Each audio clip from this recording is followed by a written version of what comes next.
Hey guys, another new week, another new Crystal Mission quest. This week they gave us a rerun of Aranea's intersecting wheels, and this is a fairly straightforward stage overall. The really, requirement per se is the ability to break or re-break the bosses, and there's many ways you can do this. You could of course use re-breakers such as Aranea of course, but also characters such as Lightning or Null, or in my case here, since I'm focusing on green crystals, I'm using Iris BT. Iris BT doesn't directly break or re-break the enemies, but it does set their max brave stat to 0. And one mechanic in this game is if the enemy's max brave or initial brave stat is 0, they will actually reset their brave every 2 rounds. And when they reset their brave, it goes to 0 because their max brave stat is 0 anyway. And this allows you to constantly re-break the enemies. The breaks are required when the bosses gain the yellow streaky aura like such. They gain HP damage resistance until they are broken, so being able to break them or re-break them is important. Also, if they hit force time, they do only a brave attack as their force attack, but they will gain a massive HP damage reduction until they get broken, which is another requirement for the break.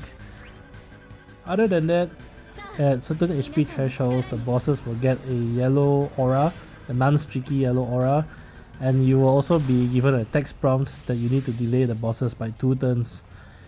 That's really only required if the bosses will get a turn, so if you're doing a no boss turn, you can actually ignore the warning. So overall, it is a pretty straightforward fight, and I'm using the tried and tested combo between Sid Reigns, Fujin and Iris.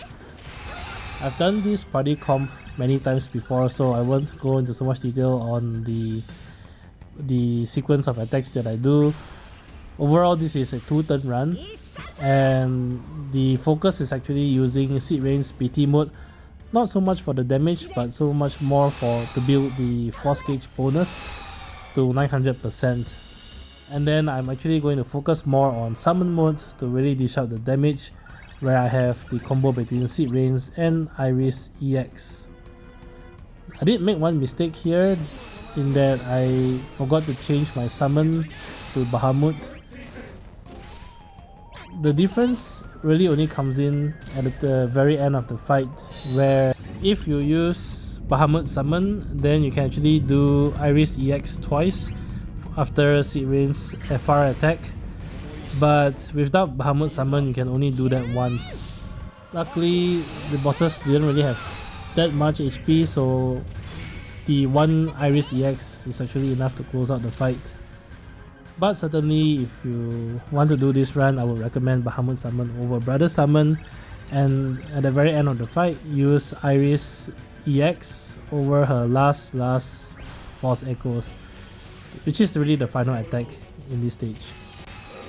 Setup is more or less complete, so on Sid Reigns' second turn here, I'm using BT Plus on the free turn because he's buffed by Quick Prayer, and then I'll be entering into BT mode to really ramp up the force bonus percentage.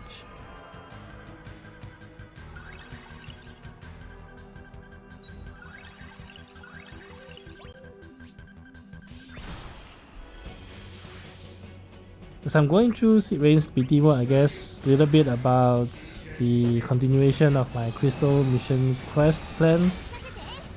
I've done Green Crystal for a couple of weeks now. I haven't really spent the points yet. I'm like 2000 plus, maybe 3000 points I think now. I did unlock the U1 and U2 Crystal passive, so both of them are equipped on this fight, as you can see. As for what I'm going for next, I haven't really decided yet, but probably going more on the left hand side of the sphere, and maybe unlocking crystal passives that will benefit Ruby Kante, those that give you turn rate down and such. I'm also interested in the U4 crystal passive for all crystal colors actually, the one that gives you a random chance of instantly filling your EX, because there are characters who capitalize more on their EX, and you can of course combine that with the Anacro call as well. to give you actually a pretty decent chance of instant EX filling every turn. So there could be some shenanigans that you can do with that. Really, a lot of the crystal passives are more or less, you know, to me, bonuses. They don't really make or break your run, I don't think. The really only one that I was very interested in was the U2 crystal passive, the one that gives you an instant turn at the start. Overall, I am probably going to try to complete the green crystal room first before the other crystal colors. That's only to see the ultimate crystal. You get one special skill once you unlock every single passive in a crystal color, and you can then use that so-called ultimate ability for characters who are in that crystal color. So why not, you know, might as well just gun for that.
Okay, so pop summon here, and before Seed Race gets assistant, you want to use FR, so Fujin uses FR, Iris uses FR, and then when Seed Race gets assistant, that's when you can start the Seed Rains and Iris combo.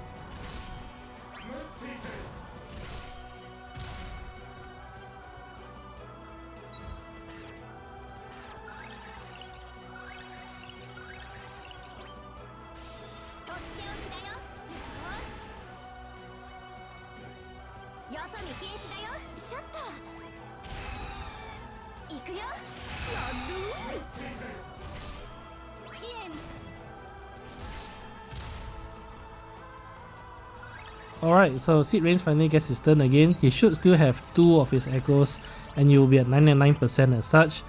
So this is where the combo starts. You use Seed Rains Echo targeting Iris, and then you use Iris EX targeting Seed Rains, and then you repeat the loop again.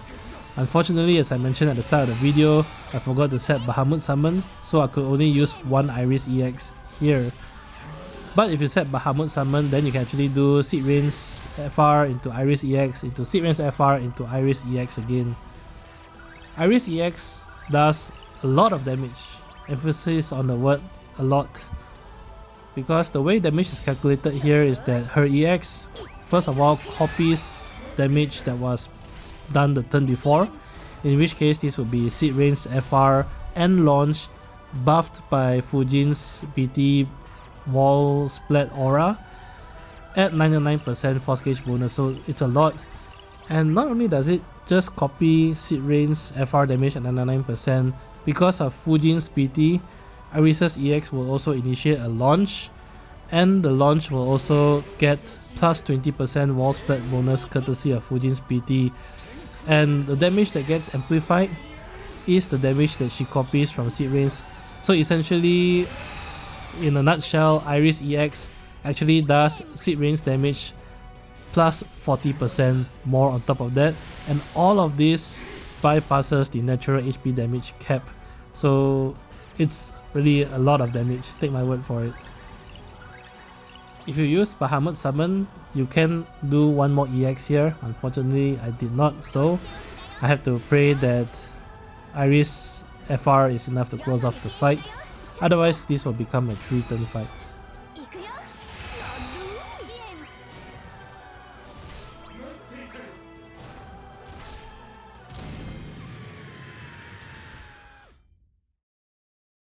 That's it for this week's Crystal Mission run. As always, I hope the video has been helpful, and if you enjoyed the content, Do leave a like, comment and subscribe.